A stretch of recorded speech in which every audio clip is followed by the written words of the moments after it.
Although Turkey made its transition to secularism almost 100 years ago, religious authorities are still in power, which makes Istanbul and Turkey a perfect place to study both secular and religious influences on people's moral judgment and behavior. Do religious people display greater consistency in their moral decision-making compared to non-religious people? Professors Onurcan Yilmaz and Ozan completed a 3-year international study to determine the effects of religion on pro-social behavior. In this project, we try to understand whether religious belief serves as a moral compass. We looked at how religious believers as compared to non-believers, including agnostics and atheists, could be different in how consistent they behave across various contexts of social interaction. Systems of religious belief, such as the Ten Commandments, literally attempt to organize the way people behave across contexts in a systematic manner.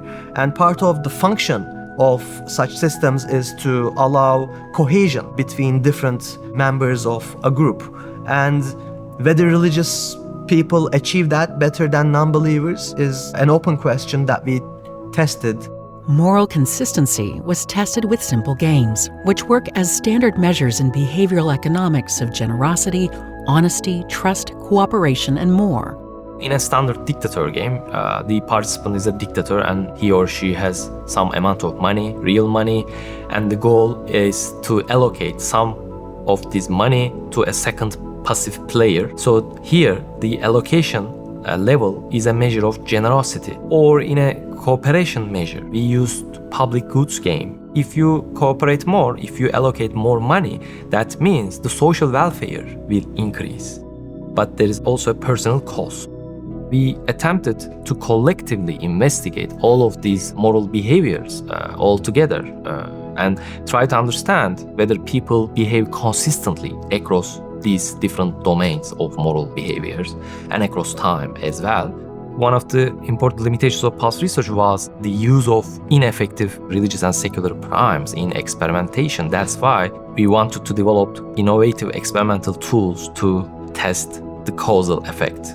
So what we tried to do was to devise an alternative priming technique that we refer to as supraliminal priming, which is basically in between explicit and implicit priming techniques. The games present fabricated moral dilemmas, but they use real money.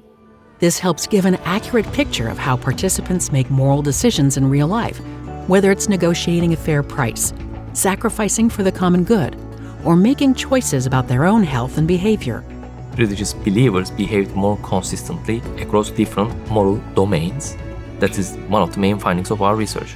Because they are more likely to follow rules and more likely to behave intuitively, that's why they will apply some heuristics they endorse from their religious norms into different circumstances. But it's not the case for non-believers. Non-believers evaluate each context independently, so they can be less consistent in terms of their moral evaluations. This is in line with our initial expectation that religion can function as a moral compass.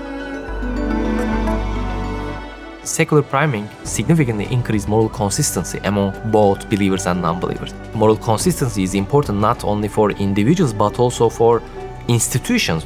And I think our findings open up new venues for future research in connecting religious belief systems with secular belief systems, in how they allow cooperation and successful civilizations. I hope our novel, innovative experimental tools to prime religious and secular authority will be adopted by future researchers in order to understand their causal effect on other domains.